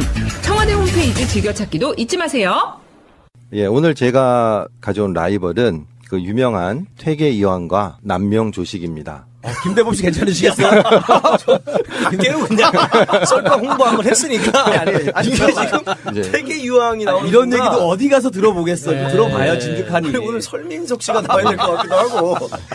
저 역사에 관심 많습니다. 예. 근데 오늘은 이제 우리가 이황은 많이 아니까 남명 조식을 앞에 놓고 이황을 붙이는 식으로 네. 한번 해보겠습니다. 제가 이제 안동에서 왔잖아요. 네. 근데 안동에 보면 제일 많은 성씨가 권씨, 김씨, 장씨거든요. 딱 세 가지 성인데 네. 예전에 안동에 제가 처음에 갔을 때 물어봤어요. 어느 성씨가 제일 좀 여기서 인정받느냐. 사람으로 하면 권씨가 제일 많은데 어떠냐 하니까 어떤 분이 이런 말을 하더라고요. 진성희 씨가 오히려 좀 뭐 있다. 뭐 알짜배기다 뭐 그런 뜻이에요, 그게? 뭐 알짜배기라기보다 자기네들이 자부심이 많다. 예. 거기 다르게- 유 씨도 좀 유명하지 않아요? 예, 그분들은 이제 하회 쪽으로 많이 사시고요. 그래서 진성희 씨가 왜 그래요? 했더니 퇴계 이황의 후손들이라는 거예요. 그러니까 퇴계 이황이 진성희 씨입니다. 예. 부럽지 않아. 그리고 조식은 창녕 조씨인데요. 두 분이 그 생년 태어난 해가 같아요. 남명 조식이 1501년 6월 26일, 퇴계 이황은 11월 25일. 돌아가신 날도 똑같진 않은데요. 남명 조식은 1572년 2월 8일, 퇴계 이황은 1570년 12월 8일. 거의 비슷하죠. 네. 그 이분들이 딴 데 사셨는데 이렇게 너무 비슷한 게 많아요. 그럼 이제 남명 조식은 합천에서 태어났고요. 주로 지리산 산길쓰기에서 제자들을 키우며 사신 분이고, 여러분 잘 아시는 이제 퇴계 이황은 그 안동의 도산, 요즘 온해라 그래요. 온해리. 그쪽에 이제 도산서원이 있지 않습니까? 거기 계시면서 이제 청량산에 등산 다니시다 이렇게 제자들을 키우고 하셨다는 그 말씀을 들었습니다. 그래서 도산서원에 이번에도 뭐 알쓸신자 뭐 나와서 많이 보셨을 것 같은데요. 맞아요. 재밌게 봤어요. 저 이제 아이들 데리고 도산서원 갔을 때 제일 이제 아름다웠던 때가 언제냐 하면 눈이 쌓여서 녹을 때쯤 매화가 피거든요. 그때 가면 참 좋아요. 그리고 또 재수가 좋으면 그때 제를 지내거든요. 근데 저희가 그때 한번 간 적이 있어요. 일부러 간 건 아닌데 돼지를 잡더라고요. 예, 그게 이제 화보집 이런 데도 나오는데 아이들이 있으니까 출입은 못하게 하지만 멀리서 좀 본 기억이 납니다. 돼지 소리 지르는 비명 소리가 너무 끔찍해요. 그런가요? 잡을 때. 이제 맵다는 소리라. 진짜 군대에서 본 적이 있는데. 예. 취사병이어서 해봤어요. 예. 오, 돼지 잡았어요. 저는 한 번도 안 해봤어요. 너무 끔찍해요. 못 봤어요. 너무 힘들었어요. 예. 근데 또 맛있게 먹었습니다. 아니, 굉장히 맛있더라고요. 잡고 바로 구워 먹잖아요. 예, 맛있어요. 기가 막힙니다. 야수님이 그 돼지 소리 좀 내주려고 그 얘기 꺼내신 거 아니세요? 비슷한데요? 메모 또 제가 잡았던 돼지랑 비슷하신 것 같아요. 제가 비슷해요. 네, 아니, 예. 우리 야수 형님이 이거 또 잠깐 입맛을 그러네요. 가지게 되네요. 예. 그러니까 도산서원 맨 꼭대기 가면은 거기서 잡아요. 그리고 이제 남명조식은 원래 산천제라고 하는 데에서 이제 말년에 제자들 키웠는데 뭐 여러 군데에서 하셨대요. 근데 지금 이제 가면은 그 시천이라는 곳에 덕천서원이 있거든요. 근데 그분이 이제 제자들 키운 곳은 아니고 이제 그 이후에 기념해서 만든 곳이에요. 제가 이렇게 서원이나 뭐 절 다니는 걸 좋아해가지고 그런 데 좀 다녀봤거든요. 둘 다 참 괜찮아요. 근데 이제 그냥 보기는 도산서원이 더 보기는 좋습니다. 자, 그런데 이 두 분들이 이제 가장 큰 차이가 뭐냐 하면 성격 차이인 것 같아요. 네. 그 청량산에도 저도 등산하면서 이제 퇴계 이황이 걸었다는 뭐 길도 좀 보고 가기도 했는데, 이제 퇴계 이황은 학문적 업적도 업적이지만 그 인품이 굉장히 부드러웠다 그래요. 그래서 이제 제자들에게도 부드럽고 사람들에게도 부드럽고 뭐 여하튼 그런 인품까지, 학문과 인품까지 이렇게 나왔는데, 이 남명조식 이분은 전혀 그런 게 없고 굉장히 깐깐하고 아주 평생 불의와 타협하지 않았다는 평가를 받는 분이에요. 설마 그 남명조식 그 선생님이 뭐 나이 따지고 뭐 선후배 따지고 막 그런 거는 아니에요. 그런 건 아니에요. 그런 건 아닌데 나는 불의와 타협하지 않는다. 내 갈 길을 간다. 이러는 분이래요. 퇴계 이황 선생님은 또 불의와 타협을 좀 하셨나요? 그건 아닌데 표현 방법이 많이 달랐던 것 같아요. 좀 이따 한번 설명을 드려볼게요. 그런데 이게 또 재밌는 게 뭐냐 하면은 이게 성격이 이러니까 이제 학문적인 부분에서도 서로 막 이렇게 남명조식은 꽉 막힌 것 같고 퇴계 이황은 열린 것 같은데 학문의 면에서는 또 반대였던 거예요. 남명조식은 오히려 노장 사상을 받아들이고 그것도 받아들였다고 해서 자기가 흡수한 건 아니고 그중에서 좋은 거를 취사 선택을 했는데 이황은 그렇지 않았대요. 남명조식에 대해서 오만하고 중용의 도를 기대하기 어렵고 노장에 물든 병통이 있다. 기가 얇다, 막 이런 데는. 예, 좀 그렇죠. 이미 병들었다. 야, 우리 모르는 언어를 막 서로 주고받으니까. 저는 우리 약초 형님이 학문 얘기할 때도 학문으로 들려요. 제 귀에 이 음란마기 때문에 죄송합니다. 그렇게 아프시잖아요. 분가하지 마시고 좀 부탁드리겠습니다. 예, 그러니까 이제 이황은 자기는 학문적으로는 이제 주자학을 따라가지고 그대로 지킨다 그랬는데 이제 성격은 남명조식이 깐깐하고 타협도 없고 그냥 고지고대로 살지만 또 학문의 면에 있어서는 굉장히 좀 폭넓은 입장을 가졌다. 이거는 이이도 마찬가지입니다. 그러니까 율곡 이이가 쓴 순원이라는 책이 있거든요. 그걸 한번 읽어봤는데 그게 뭐냐면 이제 노자 해설집이에요. 노자 중에 노자가 81편까지 있는데 그 중에 한 5분의 3을 떼내고 5분의 2 정도를 이제 40편까지 40장으로 요약을 한 다음에 주해를 달아놓은 거예요. 그래서 여기에 보니까 뭐 이렇다 하면서 마지막에 평가를 하는데 너무 형이상학적인 걸 많이 다루고 형이하학적인 걸 안 다뤘다. 하지만 이것도 받아들일 만하다. 이가 그랬거든요. 그렇게 보면은 남명조식이 좀 이제 폭넓은 이와도 괴를 같이 하는 곳이 있지 않나 싶기도 합니다.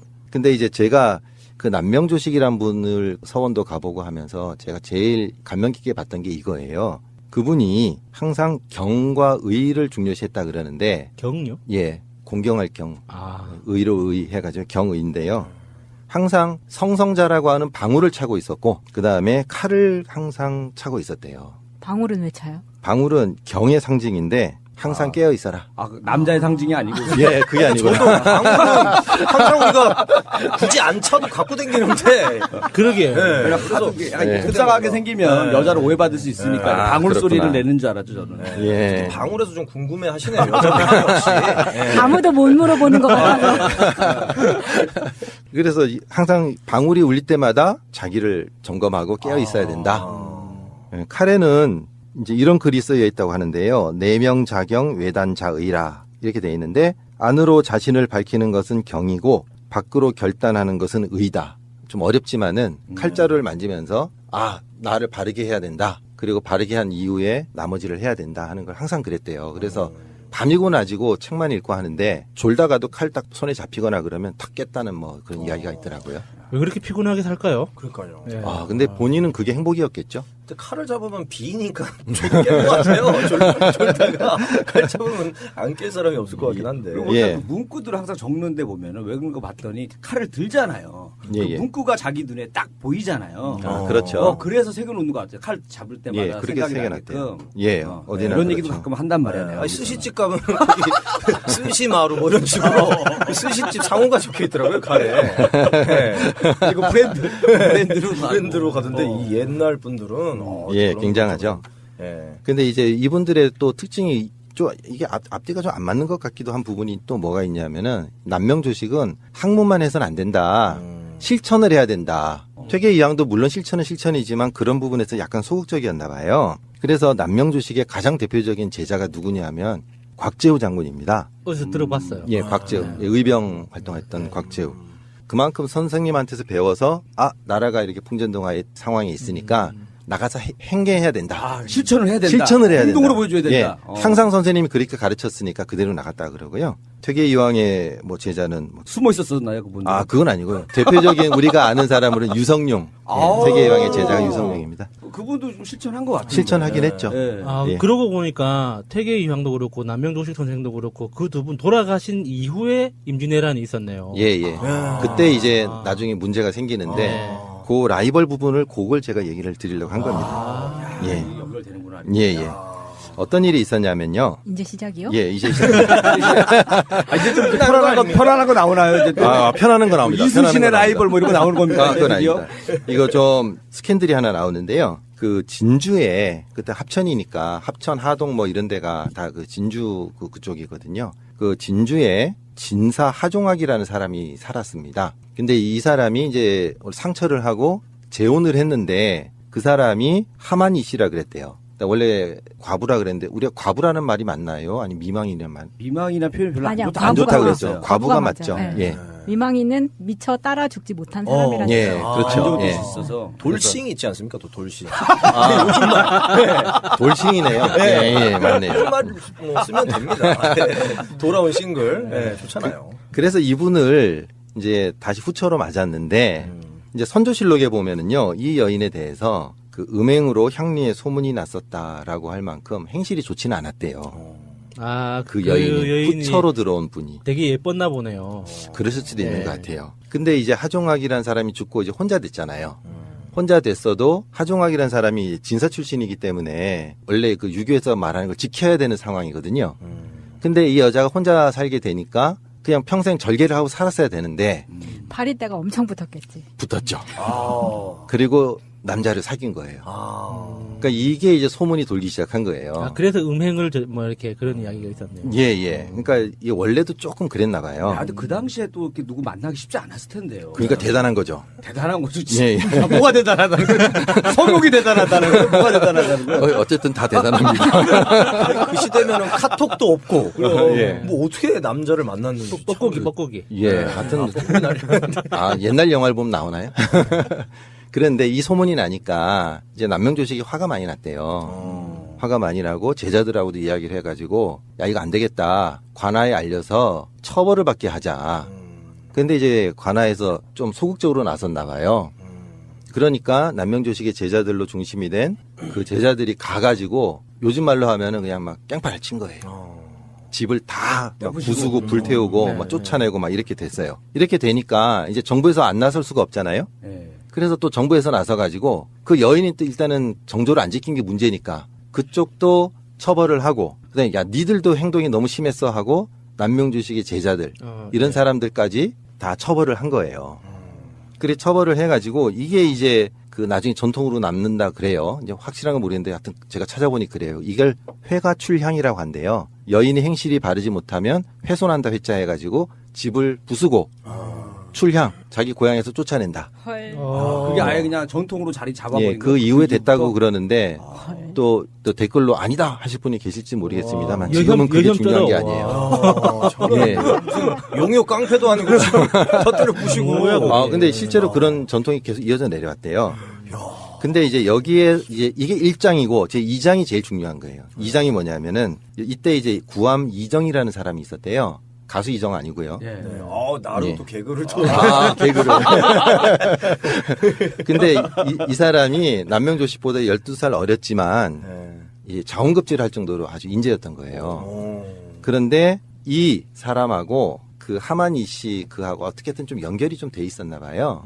그래서 이제 남명조식이 이제 그 일 막 일어날 때 야, 좀 가서 이거 너도 좀 정리 좀 하고 해라. 이게 상황이 안 좋다 했는데 이분이 좀 뜨뜨미지근하게 있었나 봐요.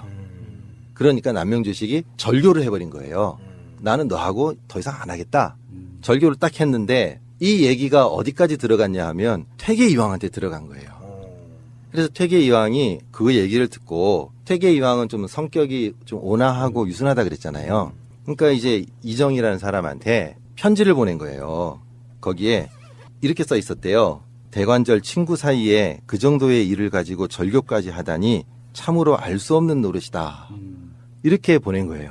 그런데 희한하게 이 내용이 약간 되게 짧게 썼네요. 아니 그 중에 한 부분이에요. 그 트위터 글자수에 맞춰가지고 140자 안으로 쓰신 것 같은데. 우리 새날에 맞는 딱 그거네요.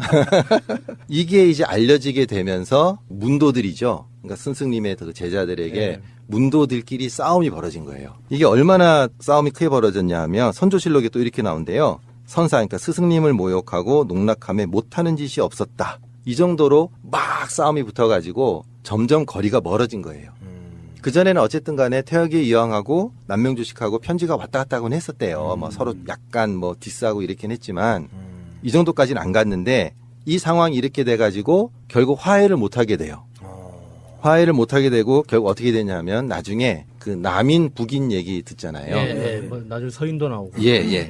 그때 퇴계 이왕 쪽은 남인이 되고 거의 대부분이 이쪽은 거의 대부분이 북인이 된 거예요. 그래서 나라가 굉장히 어려워졌잖아요. 그러니까 그전에처럼 좀 어떻게든 뭐 편지도 좀 오가고 좀 이랬으면은 남인 북인까지는 안 갈라졌을 텐데 뭐 동인 서인 그 이후에 남인 북인이잖아요. 근데 희한한 게 안동 지방이 남인이고 이쪽이 북인이에요. 그러니까 남쪽이라 해서 남쪽이고 남쪽이 반대라 해서 북인이 됐는데 이게 뭐 결정적인 이유를 할 수는 없지만은 다 좀 쫓아가 보면은 결국 그러고 나서 임진왜란 터지고 이 모든 문제가 그 여성분이 절개를 안 지켜가지고 너무 임진왜란이 이게 그것 때문에 일어났다라고 지금 보시는 그거는 건가요? 너무 비약인 것 같고. 아이고 두 분이 서로 디스를 하셨다고 했는데 지금이야 랩으로 서로 디스를 하는데 그때는 뭐 판소리로 디스를 하나요? 아, 네. 예전에 디스라는 이런 표현을 쓰시니까 이런 적이 있었대요. 네. 그러니까 퇴계이왕이 선생님이 이제 남명조식 선생이 워낙에 학문이 깊으니까 네. 관직에 한번 나가보십시오. 이렇게 하니까 야 자기도 여러 번 사직하면서 나보고 관직에 나가라고 하는 게 뭐 어떤 저의가 있는 게 아니야? 이런 식으로 받아친 거예요.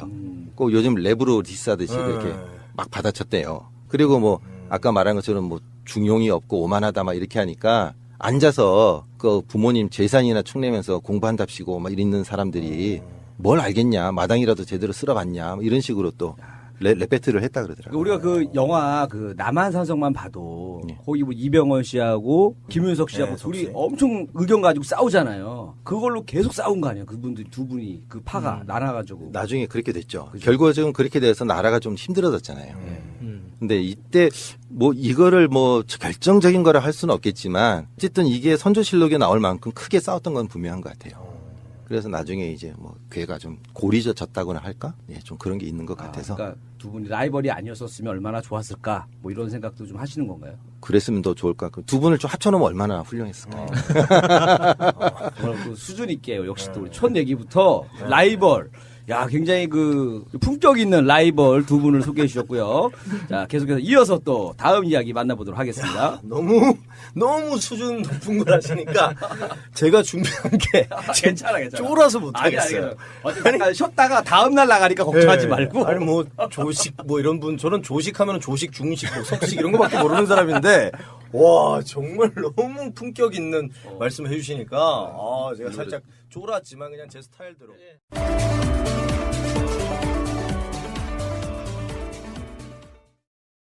다 이런 뜻이죠. 앞 오리가 먼저 한다 이런 뜻이고요. 저는 이번에 오리 앞자를 외웠네요. 갑자에다가 세조자 붙어 있는 거고요. 네, 오리 앞. 근데 이제 문 대통령은 고금 현문이라 그래서 원래 제목이 석시현문이라는 책이에요. 그 네, 명나라 때 네. 명나라 때 어떤 유생이 찬집 그러니까 모아가지고 만든 어떤 일종의 그 명언집 같은 거 그런 네. 건데 그거를 지금 문재인 대통령이 꺼내신 거거든요. 지금 문재인 대통령이 처음 하신 얘기가 아니고 네. 2014년에 시진핑이 한국에 옵니다. 그 당시에 박근혜 때. 네. 그때 중국에서 먼저 조선중앙동아회 기고를 해요. 그 해가 한중 수교 22주년이었고요. 네. 중국인들 엄청나게 몰려들던 바로 그런 시기거든요. 근데 보통 이제 시진핑이나 그 트럼프 같은 경우는 나라를 방문하고 그럴 때 이렇게 이번에 트럼프처럼 일본, 한국, 중국 이렇게 거쳐가잖아요. 네. 그 당시 시진핑은 단독으로 한국 1박 2일 방문했었는데 그때 그 기고문의 제목이 뭐냐면은 새잎 주고 집을 사고 천냥 주고 이웃을 산다. 그 기고문에 들어있던 바로 그런 내용이에요. 그 당시 분위기가 좋았을 때고 그 시진핑이 한국이라는 나라에 굉장히 공을 들이던 바로 그런 시기고 그 시진핑이 국가 주석으로 취임한 게 그 전에 2013년 3월 달이었기 때문에 한국과의 관계를 굉장히 중요시했는데 나중에 사드 같은 걸로 완전 배신당하는 뭐 그런 거죠. 그런 거죠. 근데 그 시진핑이 진짜 좋아하는 사람은 박정희 대통령이라고 합니다. 제가 중국 가서 들었던 얘기인데 시진핑이 박정희 대통령의 새마을 운동에 꽂혔었대요. 그래서 그의 딸이라 박근혜에게 잘해준 건데 그게 좀 오독을 한 것 같아요. 그렇게 배신당하신 분이 또 한 분 더 계시죠. 우리 김대중 대통령 잘해주려고 엄청 노력했잖아요. 좀 짠하게 네. 생각하셨겠죠. 그러면 이제 박정희 동상을 중국에 세우면 되겠네. 진짜 기발하다, 기발해. 그다음에요. 그 리코창이 읽은 시는 소식의 시. 소동파. 예, 맞습니다. 예, 소동파 소식의 시입니다.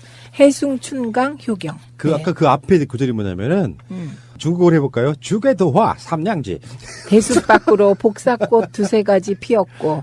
대숲 밖에 복사꽃이 복숭아꽃이라는 뜻이잖아요. 네. 그러니까 주계도화 대나무숲 밖에 복숭아꽃이 삼냥지 예, 두세 가지로 피었다. 봄이 왔다는 것을 이제 그 형용하는 바로 그런 한시가 되겠습니다. 읽어보세요. 제가 해석할게요. 주괴도화 삼양지. 대숲 밖으로 복사꽃 2-3가지 피었고 충강순환 앞선지. 봄강물의 따뜻함은 오리가 먼저 아네. 루호만지 노아단. 쑥은 땅에 가득하고 갈 때는 아직 짧은데 정시하던 욕상시. 지금이 곧 보고가 올라올 때인가 보구나. 그냥 좋다. 술 그냥 한잔 좋고 곁들여야 되는데. 먹을 게 2개나 들어가잖아요. 네. 오리고기랑 보고. 보고랑. 이 마지막 끄트머리 부분에 욕상시가 갑자기 십상시가 생각이. 아이고, 알겠습니다. 잠시 후에 다시 오겠습니다. 김장겸이 물러났습니다. MBC 장악 김재철, 안광한, 다음에 김장겸까지 2814일 만에 이명박의 MBC 장악이 끝난 거죠. 그렇죠. 근데 우리가 안광한 사장이 잘 기억이 안 나는 건 그냥 김재철이 해놓은 거 위에서 그걸 유지하는 역할을 했기 때문인 거죠. 네, 그리고 김장겸이 생각이 나는 건 조금 우리식으로 표현하면 좀 악랄하게 했다 이렇게 평가받기 때문인 거죠. 김장겸이 마지막으로 한 말 있죠. 공영방송을 지키지 못해서 죄송하다. 아, 나 진짜 어처구니가 없어서 정말 그렇게 뻔뻔할 수가 있습니까? 저는 김장겸 하면 생각나는 일화가 있어요. 네. 2012년에 MBC가 너무 편파 보도를 했거든요. 총선 때도 그렇고 대선 때도 그렇고. 그래서 우리가 MBC 방문을 해요. 그런데 그때 이상하게 의원님들이 방문을 잘 안 하려고 하는 거예요. 그래서 제가 잘 몰랐어요. 방송에 대한 국회의원들의 일반적 태도를. 그래갖고 이제 MBC 가자! 그러면 꼭 누가 나오는지 아세요? 저하고 전병헌. 그분. 네. 2명이 가게 되는 거예요. 그래갖고 이제 그러고 이제 임수경 의원이 가끔 끼고 이렇게 되는 거죠. 그래갖고 갔는데 김장겸 그 사장이 저한테 최민희 씨 그러는 거예요. 깜짝 놀랐어요. 이번에 그 정우택 까라 방통위원회 방문해서 이효성 방통위원장한테 하는 거 보셨죠? 네, 그 비슷한 태도였어요. 완전히 반대네. 그럼 우리도 그렇게 해야죠. 우리는 이제 진보가 그 보수나 극우에 비해서 우월한 것은 인간 존중의 정신이 있다고 생각을 합니다. 속마음은요. 그래가지고요. 네. 그러면서 그 저에게 한 얘기가 지금도 생생하게 기억나는 게 그 민주당 당신네 쪽은 정권 못 잡는다. 그렇게 해갖고 정권 잡겠습니까? 그러는 거예요. 녹취로 다시 그러셨어요? 그때는 그런 생각을 못했죠. 정말 심하네. 네, 그런 말을 공공연하게 뒤에서도 했고 제 앞에서 그렇게 하더라니까요. 책상을 땅땅 치면서. 그 느낌이 그 이상이었고요. 태도도 이제 국회의원들이 가면 그래도 이렇게는 앉는데 네. 그냥 이렇게 앉아갖고 다리 이렇게 꼬고. 뭔지 알아요. 거만함의 어떤. 네, 네. 그리고 이 당시에 야당 의원들을 국회의원 취급을 안 했어요. 진짜 그 한 정권에 빌붙어 있으니까 언론사 자체가 권부가 돼버리잖아요. 권부. 그러니까 언론 권력. 권력기관. 예. 근데 이제 아직 갈 길이 멀다고 생각하니 일단은 의원님이 너무나 잘 알고 계시는 백종문 씨가 이제 부사장이 사장 대행이 되는 겁니다. 백종문은 오늘 사퇴했습니다. 그리고 이제 실제로 사장이 임명되기까지의 과정이 좀 길 거고 앞으로. 그게 길면 안 되죠. 지금 핵심이 그거예요. 그리고 사장이 바뀌어야 인사를 또 할 거 아니에요. 그렇죠. 실제로 바뀌는데 얼마나 걸릴까요, 대략? 저는 이게 이제 얼마나 빨리 박문진이 사장 선임을 하느냐에 따라 달라진다고 생각합니다. 트위터상에 일설 하나, MBC 사장에 손석희 사장이 갈 수도 있다. 가능성이 있어요, 없어요? 없어요. 없죠? 예, 네. 그럴 줄 알았어요. 이럴 때 있는 듯 없는 듯 이렇게 하는 게 일반적인 정치인의 태도인데. 저도 상식적으로 말이 안 된다고 생각하는데. 그건 말이 안 됩니다. 많은 사람들이 그렇게 그림을 그려보고 그냥 싶어요. 기대하는 거죠, 기대. 그러면 혹시 이 사람이 갔으면 좋겠다를 이니셜로 한 사람만 다. 없어요. 에이, 무슨 속마음은 왜 말을 못하세요. 예. 어쨌건 저는 그때 당시에 170일 파업했던 거 생각나거든요. MBC 네. 막 그 당시에 김재철 이야기 엄청 나오고 그러면서 그 당시에 직원 120명을 대기 발령했단 말이에요. 네. 어마어마했던 거죠. 사실 그게 김장겸 같은 경우도 최근에 그 노동부 조사받은 게 그런 부분이잖아요. 네. 부당 노동행위 그걸 무기로 언론 장악을 획책했던 거니까 사실 그렇죠. 그게 핵심이었던 거고. 예, 김장겸은 MB와 박근혜 체제에서 했던 보직들을 쭉 열거해 드리면요. 우선 첫째 정치부장 했습니다. 2011년에. 그리고 그 이후에 보도국장. 그리고 또 그 이후에 보도본부장을 하다가 2017년 2월에 MBC 사장에 임명됩니다. 2017년 2월이면 그때가 국회에서 박근혜가 탄핵 당하고 그 탄핵이 진행되는 상황이었거든요. 그때 알박기라고 그랬었죠. 예, 그래서 알박기 사장이죠. 근데 결국은 물러나게 되네요. 네. 근데 저는 아주 이분이 그 물러나는 걸 보면서 2012년에 제가 그렇게 모욕을 당했고 그런데도 이제 우리가 수차례 MBC 찾아갔거든요. 그리고 MBC 세월호 국정조사 때도 찾아갔는데 문을 안 열어줬어요. 국회의원들이 갔는데. 그래서 우리가 안에도 못 들어가고 MBC 앞에서 기자회견을 했는데 그 기자회견 하는 모습을 MBC가 비난조에 보도를 했던 그런 생각이 나고요. 거기에 덧붙여서 우리 그때 비서관이 뭐 어쩌고 저쩌고 했다고 우리 의원실을 콕 찍어서 비난했던 기억이 나요. 그렇게 하셨기 때문에 결국은 MBC한테 보복 보도를 당하신 거 아니에요? 그 MBC 보복 보도는 그런 것도 뭐 제가 밉상이었겠죠. 네. 예, 그런데 그거에 더해서 제가 백종문 녹취록 폭로해서 예, 보복 보도 당했죠. 그게 총선 중에 특정 국회의원을 찍어서 그런 식의 무리한 보도를 하는 경우는 거의 없는데 그렇죠. MBC이기 때문에 그렇게 한 거예요. 수구 세력에겐 밉상, 우리에게는 곱상. 그런데 진짜 그 보도를 아무 언론사에서도 안 받았다는 거죠. 그러니까요. 왜냐하면 그 해당 보도 내용이 이미 오래전에 지역신문에 조그맣게 났던 보도예요. 그러니까 지금 MBC 문제가 의원님한테는 굉장히 그 민감한 부분이라 속마음을 전혀 안 하고 지금 굉장히 드라이하게 말씀하세요. 말씀해 주시면 좋겠는데. 재미없어요. 아니 그런데 이제 재밌는 얘기 또 하나 해드릴까요? 그 김장겸이 계속 MBC 파업을 현 정권이 시켰다 이렇게 얘기를 해요. 그게 말도 안 되는 건 다 아실 테고. 그런데 꼭 알아야 할 어제의 뉴스. 지난 11일 구속된 김관진 전 국방부 장관이 국군사이버사령부의 군무원 추가 채용과 일정 등 모든 과정에 청와대 승인을 받아 처리한 것으로 드러났습니다. JTBC가 취재한 김관진 전 장관의 구속영장 청구서엔 2012년 선거에 대비해 김 전 장관이 그해 3월경 7월 1일자로 사이버사령부의 군무원을 신규 채용하는 것에 대해 청와대로부터 승인을 받았다고 적시됐습니다. 앞서 김 전 장관이 사이버사령부 증원에 대해 이명박 전 대통령에게 보고하고 지시를 받았다는 진술이 나왔습니다. 이번엔 구체적인 채용 시기 등까지 청와대 승인을 받아 처리했다는 점이 처음 드러난 겁니다. 사이버사령부 증원과 채용 시기 등을 승인받은 김 전 장관은 연재욱 전 사이버사령관 등에게 대통령과 정부 여당 지지를 위한 사이버 심리전에 적합한 보수 우익 성향 인원을 선발하기 위해 1급 신원조사를 실시하라고 지시했습니다. 군무원 채용 등은 국방부와 군 관할 사안으로 청와대의 승인을 받지 않아도 되는 사안입니다. 이 때문에 검찰은 이명박 전 대통령 등 당시 청와대가 사이버사 운용에 직접 관여한 걸로 보고 있습니다.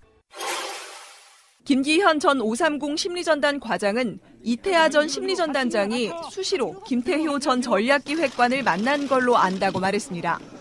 옥도경 당시 사이버사령관과 함께 청와대로 들어가 김 전 기획관과 회의를 했다는 얘기를 자주 들었다는 겁니다.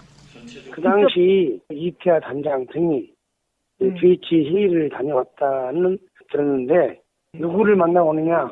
김태효 전략 비서관을 만나고 온다고.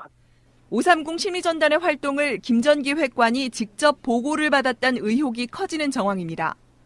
그동안 국방부 내부 문건에서도 국내 사이버 작전 결과를 청와대에 대면 보고했다는 기록이 나왔고 그 창구 중 하나로 김 전 기획관이 지목되기도 했습니다.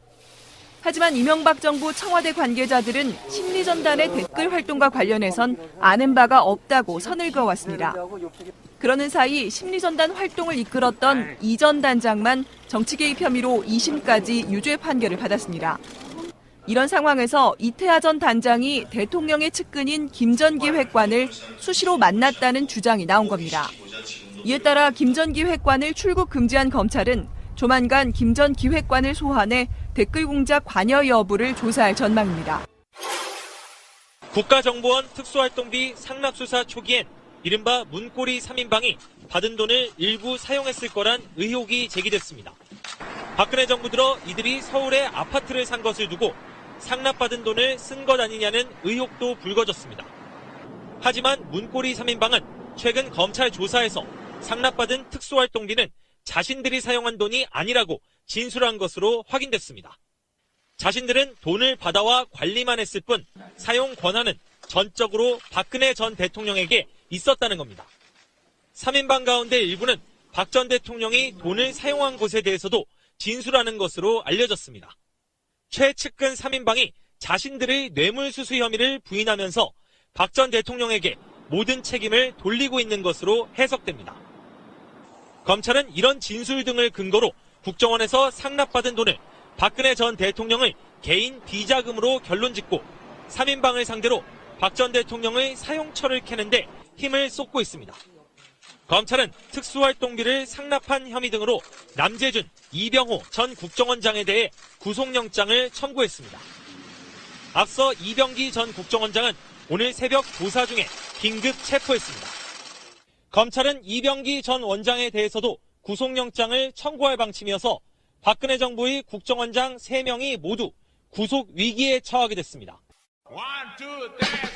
방송 중간에 좋아요를 눌러주시면 새날팀들에게 큰 힘이 됩니다. 미리 감사합니다.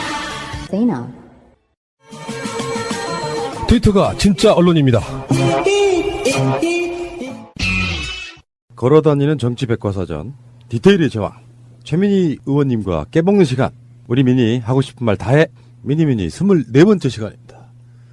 오늘 최민희 의원님은 안 나오셨습니다 라고 말하려고 했는데 어서 오십시오. 안녕하세요. 감기 걸리셨군요. 아니에요. 피곤하신가? 목소리가 좀 달라졌습니다. 지난주에 감기 걸리신 건 의원님이신데. 근데 저는 감기가 계속되고 있습니다. 제가 하나 권해드릴게요. 고용량 비타민C. 네. 하루에 2개씩 드시면은 아주 좋다고 합니다. 네. 자, 이주영 실장님. 네, 안녕하십니까. 어서 이주영입니다. 오시고요. 네. 보이를 잘 하셔야지. 감기 걸리게 하도 다 수행실장 책임 아니에요? 그게 아니고 제가 모신다니까. 운전도 같이 하세요. 운전도 직접 하시면 되겠네. 운전은 못합니다. 자료 봐야 되기 때문에. 운전을 원래 잘 못하세요? 아니면은? 운전을 제가 83년에 면허를 땄어요. 그런데 밤에 운전 못해요. 밤에 운전하시는 분들께 팁 하나. 그 노란색 들어간 안경 쓰시면 좋아요. 잘 보여요. 노란색 색깔이. 야간에 운전할 때. 네. 네네. 저에겐 아주 좋은 팁입니다. 예. 실장님. 네. 평상시 때 이렇게 돌아다니시는 바로 그 지역구는 와부, 진건읍, 조안면, 태계원면, 금곡동, 양정동, 지금동, 도농동이 되겠습니다. 그러니까 읍하고 면하고 동하고 이렇게 돼 있는 거죠. 예. 네. 기름값도 장난 아닐 것 같은데. 한 달에 한 3,40? 30만 원? 모닝. 저게 모닝이기 때문에 그런 거예요. 요게 지금 캐딜락 원을 타고 다녔다면 어떻게 됐을까요? 100만 원 넘겠죠. 트럼프가 타는 차 이름이 캐딜락 원이잖아요. 혹시 새날 달력 이야기 들어보셨어요? 네, 저는 게시판에서 봤습니다. 출연하셨던 분들 그리고 애청자들 신청하신 분만 해안해서 사진을 다시 보내요. 그래요? 당연히 신청하는 거 아닌가요? 네, 특정에 해가지고 새로운 시도입니다. 그 방송이라는 게 수십만이 들으면 뭐해? 누가 듣는지를 잘 몰라요. 구체적인 사람의 얼굴을 보고 이런 분들이 듣고 있구나라는 그 실감을 하기 위해서. 그럼 몇십만의 얼굴이 들어가요? 신청하신 분들의 한해 선착순이죠. 저는 선착순. 몇십만이 신청할 것 같은데. 최민희 의원님 사진도 제가 골라놨어요. 제일 예쁜 걸로. 그래요? 무조건 들어가고. 네, 고맙습니다. 이주영 실장은요? 전 신청하겠습니다. 신청하십시오. 개인적으로. 지켜볼 거예요. 네.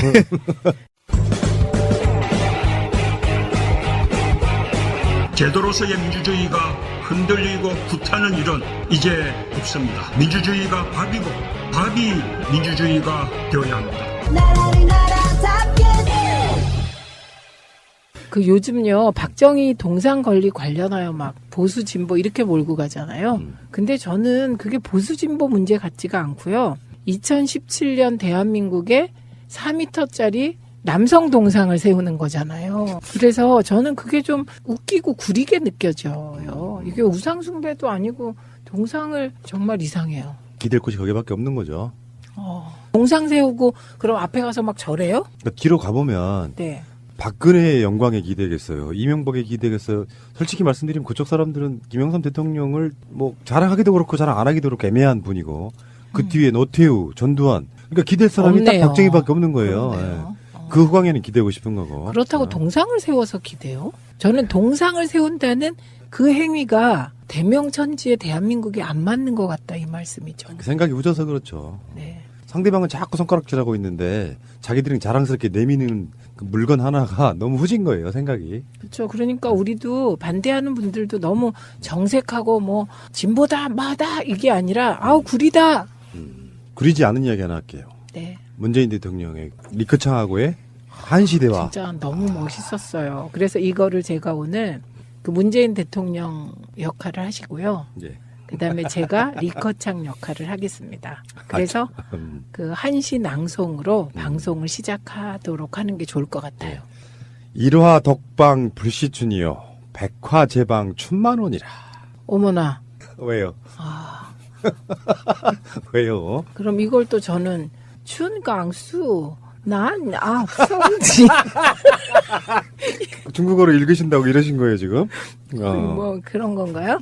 봄이 오면 강물이 먼저 따뜻해지고 강물에 있는 오리가 따뜻한 봄을 느낄 수 있다는 예. 말이 있다. 아 너무 멋있어요. 요건 이제 리커창의 이야기고 춘강수 봄이 오는 강물 그다음에 난 따뜻해지. 오늘 보도를 보니까 이번 MBC 파업은 문재인 정부 국정기획위원회가 시킨 일이다. 뭐 이런 말을 했더라고요. 그러면 최민인데 국정기획위원회에서 방송을 담당했던 건 최민인데. 그러니까요. 제가 그거를 딱 보면서 예. 야, 이 사람은 진짜 나하고 무슨 수대결 하자는 건가 이런 생각을 했는데 터무니없는 말입니다. 그 사람이 그런 생각을 하기 때문에 오늘날 불명예스럽게 쫓겨나는 이 상황에 봉착했다. 이 말씀을 드리고 싶습니다. 다 인과응보고요. 다 어포 이런 거고. 올해 2017년 시사인 여론조사에서요. MBC가 가장 불신하는 언론 매체 1위, 2위가 조선일보인데 조선일보보다 앞선 순위였고요. 2009년 8년 전에 시사인의 같은 조사에서는 신뢰하는 언론 매체 1위 이거군요. 이게 2814일 만에 언론이 어떻게 바뀔 수 있는지를 적나라하게 보여주는 바로 그런 사안이 아닌가 싶은 생각이 들고요. 그러면 지금 이제 MBC는 사실상 해결 단계로 들어가는 거고. 그렇죠. 그런데 네. 그냥 넘어가면 안 되고요. 네. 그 김장겸이 어떤 일을 저질렀나를 새날에서는 한번 우리가 꼼꼼하게 짚고 넘어가야 될 것 같아요. 그래서 이 김장겸이 한 게 여러 가지가 있는데요. 우선 2011년 2월에서 2013년 5월까지 김장겸이 정치부장을 했습니다. 예, 요때 했던 그 방송을 망친 사례를 보면 첫째가 당시 2011년이니까 이제 인사검증 할 일이 많았거든요. 그런데 인사검증 보도를 누락시키거나 실종시켰다. 이런 논란입니다. 그래서 2011년 5월 23일에서 26일까지 4개 부처 이명박 정부 장관 후보자의 인사청문회가 있었습니다. 근데 관련 보도를 다 누락시켰습니다. 그리고 당시에 이제 박성호 문화방송 기자회장이 문철호 보도국장을 찾아가서 인사검증 보도가 실종된 이유가 무엇이냐 이렇게 항의했는데요. 그때 보도국장 답변이 정치부장이 문제될 만한 이슈가 없다고 해서 발제도 하지 않았다. 이렇게 답했다고 합니다. 그때 정치부장이 누구였을까요? 김장겸입니다. 그리고 이명박 대통령 내곡동 사조 의혹 보도 관련해서도 논란이 있었습니다. 이게 이명박 대통령 내곡동 사조 의혹은 굉장히 큰 사건이잖아요. 그렇죠. 예, 이게 그래서 당시에 이명박 대통령이 부동산 실명제법 위반, 편법 증여 의혹 등 뭐 이런 일이 있었습니다. 이걸 보도한 게 시사인하고 시사저널이었어요. 그런데 이런 특종이 나오면 방송사 공영방송이 심층 보도를 해야 되잖아요. 그런데 MBC는 그 다음날 청와대가 곧바로 해명 브리핑을 했거든요. 그랬더니 10월 10일 이걸 보도하는데요. 의혹 제기 부분은 다 빼고 대통령이 내곡동에 사절을 짓기로 했다고 동정 소식처럼 보도했습니다. 에라이. 그리고 그 다음날 대통령 비서실장이 국정감사에서 사저 의혹에 대한 여야 공방이 예상된다. 뭐 요렇게 이제 그런 얘기가 나와서 발제를 했더니 김장경 정치부장이 보도할 필요 없다. 나는 청와대 해명이 이해가 간다고 답했다고 합니다. 굉장히 생각이 심플하신 분이구나. 네. 내가 이해가 가면 보도 안 해도 돼. 네, 그다음에 2012년 총리실 민간인 불법 사찰 보도 누락 논란이 또 있습니다. 우리가 까먹었는데요. 2012년엔 총리실이 민간인을 불법 사찰했는데 거기에 박근혜도 들어있었다. 예. 네, 그래서 박근혜도 정치 사찰을 당했다. 뭐 이런 얘기가 있지 않았습니까? 지금 생각해 보면 이명박 대통령 시절에 박근혜가 정치 사찰을 당했다는 건 저는 의혹을 제기하자면 일종의 대통령 만들기 공작의 일환이었던 것 같습니다. 지금 돌아보니까. 근데 그거 잠깐 상기시켜드리면 2012년 3월에 장진수 주무관이 사찰 관련자들을 청와대가 직접 관리했고 이 사실이 이명박 대통령에게도 보고가 됐다 이렇게 폭로했잖아요. 그런데 MBC 뉴스 데스크는 지상파 방송 3사 메인 뉴스 가운데 유일하게 이명박 대통령과 관련한 의혹을 언급하지 않은 방송입니다. 언론을 참 편하게 하신다. 그렇죠. 그리고 이 민간인 사찰 파문 드디어 이제 블랙리스트 연예인 그때 이제 이미 진행 중이었는데요. 이때도 김제동, 김미화 씨 등 사찰 정황까지 당시